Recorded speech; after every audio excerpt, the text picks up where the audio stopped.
wiiki ewedde waliwo amawulire agasobola okubeera nga tegasasaanira emikutu egy'enjawulo era nga amawulire gano agali galaga nga omuyimbi Olisha M yakuyimbira akayimba yegwe gwenjagala David Lutalo era akayimba ko bakayimba sometime back. Kati no amawulire ago gali galaga nti Olisha M yali agenze kubeera nga azaala mu ddwaliro BMB ye n'omwana we tebasobola okubeera nga bavaayo nga balamu. Kaakati no munnange tubadde tukyali awo ne wavaayo omwami era ng'omwami ono amanya ge yeyita Ssekyewa George agenda ku mikutu egy'enjawulo anabako obubaka bw'ateekayo era nga ndowooza kambere nga tembo bayitiramuko wano mpolampola musobola okubeera nga mumanya omusajja ono oba omwami ono byasobola okubeera nga munange ayogera ku mugenzi ono. Kakati no omusajja ono buli walaba posti ng'eyogera ku Olisha M kufa kwe atekawo ebigambo wansi awo n'agamba nti ago ge maziga ge wankaabya gennyini kati naawe bunira. Kakati no ebigambo bino omwami byasobola okubeera nga ateeka ku posts ez'enjawulo byongedde okubeera nga biteekawo ebibuuzo eby'enjawulo. Omanyi olwo olugero lw'Abaganda olugamba nti omuntu bw'aba afudde ekyamazima kiri nti teyeefiira. Kakati no tekiyinza kubeera nga tekitegereka oba ensonga za Olisha M okufiira mu ddwaliro tezaalimu saayansi. Kakati no nina n'obutebe bwogera okubeera nga tekuterawo awo osobola okubeera nga oyongera okuwulira ebigenda mu maaso sayidi zeeyo. Kakati no abantu abasinga bagamba nti okufa kwa Olisha M kuyinza okubeera nga munange kwalimu saayansi olw'ensonga nti omukyalo oyo abo yali anaatera okubeera nga munange agenda mu ddwaliro okuzaala ayina ebifaananyi byasobola okubeera nga ateekayo kwegamba ng'ali ku baby shower ateekayo ebifaananyi eby'enjawulo ng'ali mbuto era nga njagala kubeera nga kujjukiza nti si yasoose okubeera nga afiira muleeba oluvannyuma okubeera nga munange avuddeyo na posting ebifaananyi. Bantu bangi nnyo oba abawala bangi nnyo basobola okubeera nga bateekayo ebifaananyi byabwe awo ku social media wabula agenda okubeera nga atuuka essaawa eri ey'okuzaala n'amaliriza nga munange ebintu tebitambudde bulungi. So njagala okubeera nga kutera obutambi buno oyongera okubeera nga owulira ensonga za Olisha M kiki ekiriwo sako n'obutambi obulala bungi nnyo likinga sheyalingirako abala Sheikh Ashraf omusomi wa dduwa wansi awo enamba z'essimu ziyitawo ajja kubeera nga takulombera edduwa naawe obulamu bujja kubeera nga tebukutambulira bulungi nnyo malidadi sada saidi endala Habib Airport Pickup ng'oli mu nteekateeka y'okubeera nga tokoma mu ggwanga ly'Uganda oba ng'ofuluma webali nnyo okubeera nga tebakukima ku kisayi n'okutuusa yonna gye wandyagadde okubeera nga otuka ate mu budde kankuterewo ensonga zino nkomewo n'amawulire amalala mangi nnyo temuvaawo.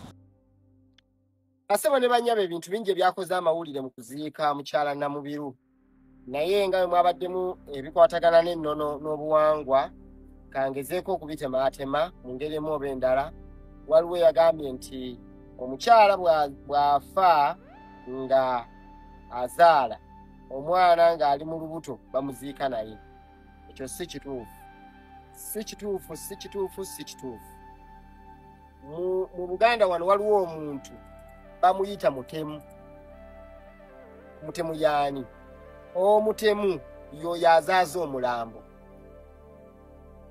Era bagamba nti muveeyo omutemu wuuyo. Oyo bamuleka mu nnyumba nga balimu babiri ye n'omuntu eyafiiridde omwana mu lubuto ye n'amutemula n'amuzaaza omwana oyo. Era omwana ne bamwawula n'aziikwa yekka n'omukulu n'aziikwa yekka tebabaziika babiri. Ekyo si kituufu. Ekyokubiri waliwo yagambye nti singa omwana afa nga takaabye bamuziika bukojja. Nakyo si kituufu. Omwana bw'afa nga takaabye addizibwayo ku kika kye naye aziikibwa abantu bakulu bokka abaakoma okuzaala. Taziikibwa bakyala, taziikibwako musajja. N'olwekyo nakyo kitegeerekeke. Era omwana oyo taziikibwako ngozi.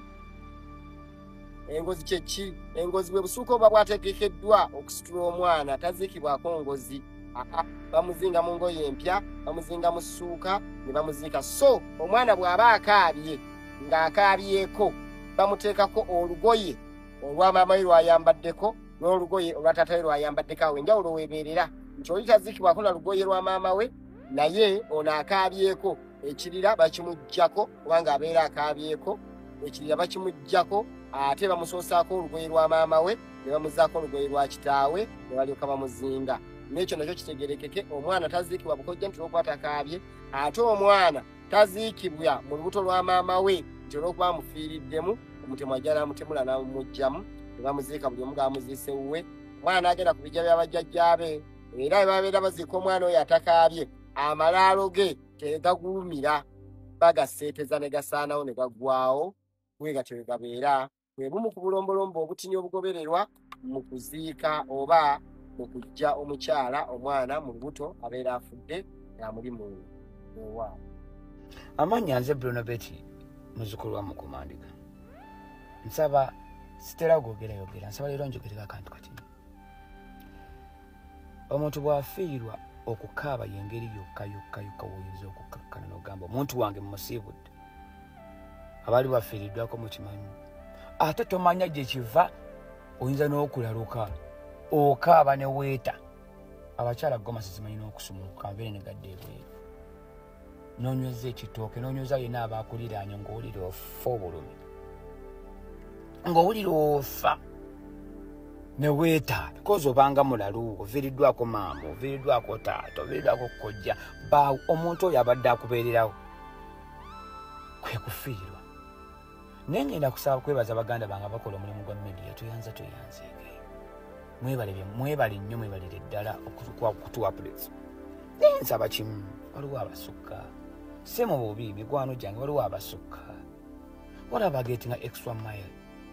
Situganye muzze okuwa abantu updates ekigenda maaso. Mu nnyumba oyagalayo ki? Lwaki obutanda obuzina bwange obusuukasuuka obulaga abantu? Lwaki effumbiro olyagaza ki? Emmanja oyagaza toyo ogyagaza ki?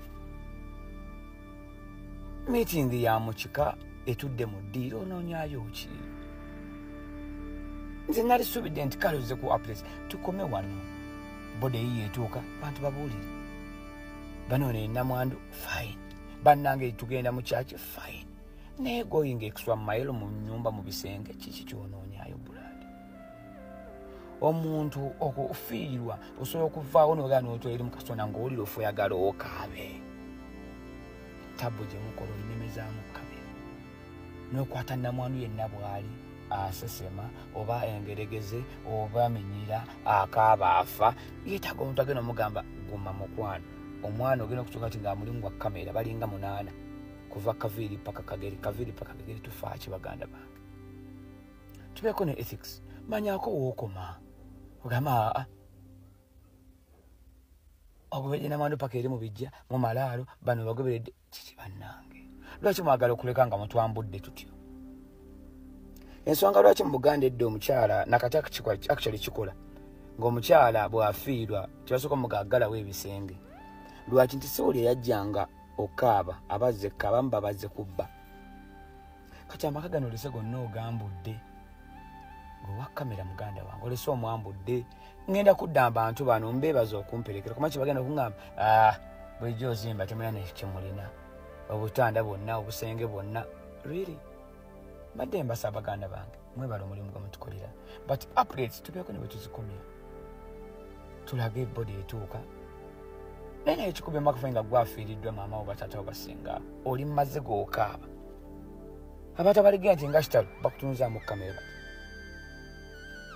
Mbadde nsaba abantu bano abayingira mu mulimu ogwa media wabeere waayogerako nabo mwe basiniya abagulimu bw'olaba omwana ono ng'asukka mugambeko nti nedda bane tetugenda yeeyo bannanga awo tetusukkawo because omuntu abagambi bagenda kufuuka kirala okutte buli kimu otupresentinze bubi mu maaso g'abantu because nze mba sitegeera gwe mukwata mba simanyi kiriwo mba ndowooza maama wange agenze mba ndowooza taata wange agenze. Nsaba busabi mikwano gyange tubeeko ne bwe tukoma nga tulaga abantu bano ennyumba tuzeesomye munda eyo tetugendayo tuwe updates tuzeetaaga but don't go extra mile. Tugenda akaaba ali obi eyeyambula eyeeta muleke. Nsaba busabi siragira temunyinga temuyomba naye mbasaba wekenyini nga yidinga omuntu oyo ali mukola omulimu tineddaano osusse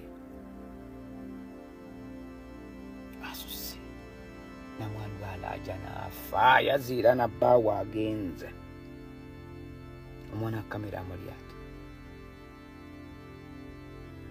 twagala ki mbasaba n'obuwombeefu tubeeko ne bwe tukoma amaka gano tetugabikkula awaka gano tetubikkulawo nnyo tetubala balabisa nnyo gye babeera twalekeremu ekitiibwa tukibalekere Olwo ngeze ku ddwaliro olwatuuse ku ddwaliro dokita ngambye olina pressure oli gwe nasooka okukubira munange oli omusawo ngambye wati munange ali toteje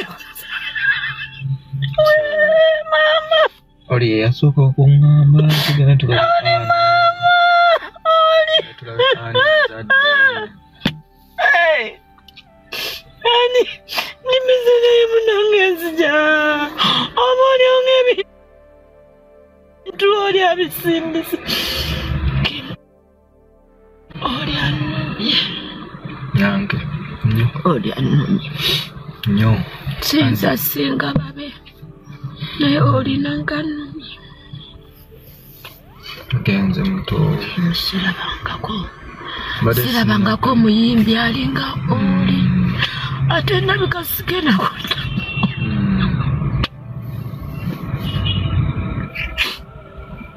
oli twagenda corona. This is my brother Kim. We're here right now. So many people are concerned. I know. Oli nava kumukolo okugenda tulabye. I know. My boss. Nasanyuka. My boss. Kim oli. Manange. Kim. Sobeddwa munange. Byonna ebitatambudde bulungi Katonda asaasire. Naye simanyi kyakusalawo kituufu. All his heart was unique, people. Omutima gwa oli sigulabanga. Omutima gwa oli sigulabanga. Omutima gwe gubadde unique. Oli ye muntu akolera ekintu nga talina kyasuubira. Wine yagenze ku ntaana y'Obote n'agisalutinga n'amuteekamu ekitiibwa n'ateekako flaga n'amuwa ekitiibwa we yabadde mu Park District mu Akokoro mu Maruzi County. Now kino kyasparkinze debate eri abantu bangi naddala Abaganda naddala ku ebyo bye bagamba Obote be yakola Obuganda. Now ngenda kuwa insight, ngenda kuwa kunze ku kyendowooza nganze omuntu. Ekisooka katono nnyo gwe ataaliwo nange saaliwo naye wayinza okubanga gwe tobimanyi. Mu 1962 Uganda bwe yali efuna independence, omukulu Milton Obote yali mukwano nnyo owa Ssekabaka Sir Edward Muteesa owokubiri, era bakola ne coalition. Okumanya nga bali ba mukwano baatuka n'okukola coalition. UPC Obote ne Kabaka Eke ya Ssekabaka Muteesa bakola omukago ogwayamba Ssekabaka okufuuka president wa Uganda yasookera ddala. Then wakati awo baafuna obutakkaanya ndowooza mu administration kubanga ku independence ono yali president ate nga Obote ye prime minister oba yandibadde nga Katikkiro oba Ssaaba minister, whatever engeri gy'oyinza okumuyitamu. Kati mu 1966 Obote n'awamba government, n'awamba Ssekabaka Muteesa, n'ajjawo n'obwakabaka bwonna, si bwa Buganda bwokka, wabula yajjawo obwakabaka bwonna, obwa Tooro, obwa Busoga, obwa Nkolo, obwa Bunyoro, obwakabaka bwonna obwaliwo, traditional leaders oba rulers oba ba cultural leaders bonna n'abajjawo. Alina ensonga ze yawa, ezimu ku zo yali esinga obukulu yali agamba mbu bwali bwawulayawula mu bantu nga bugenda kulemesa enkulaakulana eya Uganda eyali ento ebiseera ebyo nga ya myaka just eno okufuna obwetwaze, ng'agamba okusinziira be yalaba mu gavumenti eyaliko president nga wa Bwakabaka, yalaba nga waliwo okwekubira ebintu byonna bigenda kudda mu Buganda olwo regions endala zonna zireke kufunamu. So ekyo kye yayimirirako n'abujjawo bwonna such that nti abantu bonna babeera benkana nga bali ku mwenkano basobole okufuna mu gavumenti. Now kigambibwa mbu teyakoma kumuwamba buwambi mu 66 wabula yamuwaŋŋangusa n'agenda e London. Imbu yakola n'olukujjukujju olwamuttirayo. Kino kyaluma Abaganda bangi paka kati. Era Obote mu Oktoba wa nga 10 Oktoba 25 bwe yafiira e Johannesburg mu South Africa, bamukomyawo wano okumuziika. Olw'okuba Abaganda bamuyinako obusungu Obote, baazigana omulambo gwe okuguyisa ku ttaka lya Buganda. Era kyenzijukira ndooza 2005 nalinga mu P5 nenzijukira oluvuvumo lwali lw'amaanyi ne kiwaliriza gavumenti ya Mwami Museveni okumuyisa mu nnyonyi bamutwale apark mu Akokoro mu Maruzi County gye yaziikibwa okulirana kitaawe nga bwe yali yalaama. President Museveni ayina ensonga lwaki yakomyawo Obote ate ye kennyini gwe yalwana naye n'awaŋŋangusa n'amutwalako obwa president. Ekisooka President Museveni yali ayagala naye okufuna obuwagizi bw'abantu b'eyengulu nti abakomerezaawo omwana waabwe pride yaabwe ekitiibwa kyabwe Obote nti yafiira mu buwaŋŋanguse naye n'amukomyawo mu mwezi mwennyini gwe yafiiramu ogw'ekkumi mu 2005 era gwe yamukomezaamu. Kakati President Museveni y'omu n'Abaganda bennyini ye yabakomezaawo Kabaka. Oba nfuna bali yabakomezaawo omulambo kubanga oli yali talina ngeri gy'amukomyawo kumuteeka ku ntebe kuba naye gye yali atuddeko ye yagimugjamu. Naye ab'e Poto oba ab'e-Tooro n'abakomezaawo oyo Nyimba Kabamba, n'agenda ab'e Bunyoro n'abakomezaawo, ab'e Busoga n'abakomezaawo Kyabazinga, Abaganda n'atukomezaawo Kabaka waffe onaaliko Kabaka Ssaabasajja Ronald Mwenda Mutebi owookubiri. Ebyo byonna yabikola okugezaako okufuna obuwagizi okuva mu bantu abo nti omusajja oli gwe nalwana yajjawo obwakabaka bwammwe nze mbukomezaawo era musanyuke. Simanyi lwaki teyakomyawo Bwankole. I don't want to go there kubanga nabo bwaliwo Obote bwe bumu ku bwe yajjawo ne mu bwe yazzaawo Museveni Obwankole teyabuzzaawo. I don't know why. Kakati abantu abanenya Kyagulanyi Abaganda naddala abagamba nti Kyagulanyi yakoze ensobi okugenda okusaluting omulambo nagw'ekitiibwa nabiki yabadde ne Jimakena ye mutabani w'Obote. Kyagulanyi ayagala bwa president wa Uganda si oba bwa Buganda yokka newankubadde nga mwana Muganda naye ayagala bwa president obwa Uganda. Ebiriwo byonna byaliwo mu byobufuzi bagamba no permanent enemy no permanent friend. Omuntu oba olina ekintu ky'omwagalako mu byobufuzi ne waba yakunyiiza to the extreme si mu by'obwakabaka wabula mu byobufuzi ebyobufuzi bino ebya politics not kingdomship oba ebintu bya monarchy naye ebintu bya republic ebintu by'obufuzi teri permanent enemy yadde permanent friend. Museveni yazenga akikola abamu ku babadde bamusumbuwa n'abasembeza. Kyagulanyi okugenda n'asalutinga n'ateekako flaga ku Obote yakikoze kwongera kugaziya buwagizi bwe ne mu Northern Region. Mu Northern Region mu kalulu akawedde Kyagulanyi yafuna obululu 33 okuva mu Northern Region yonna.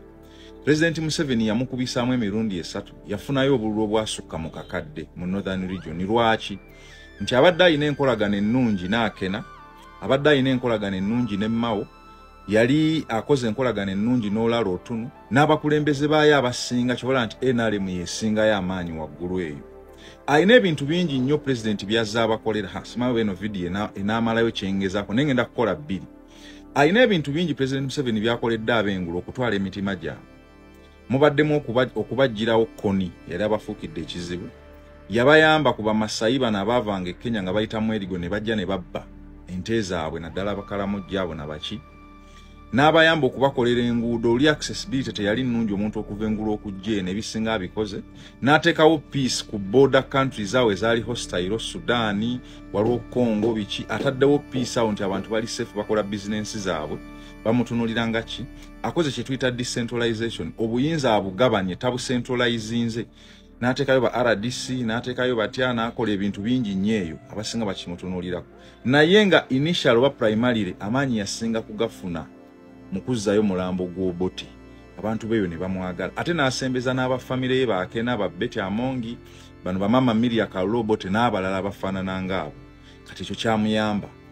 Mu Busoga abaddeyo ne Maama Kadaaga okuzzaawo Bwakyabazinga bibadde bizze bimuyamba. Ogenda mu Bunyoro Ettoolo wa ebyo byonna abadde ng'abitambulirako. Kyagulanyi mabegako nga yakamala okuwaana Kadaaga mu Eastern Region era nga mu Busoga Region si Eastern Region yonna naye mu Busoga Region Kyagulanyi yawangulawo Museveni.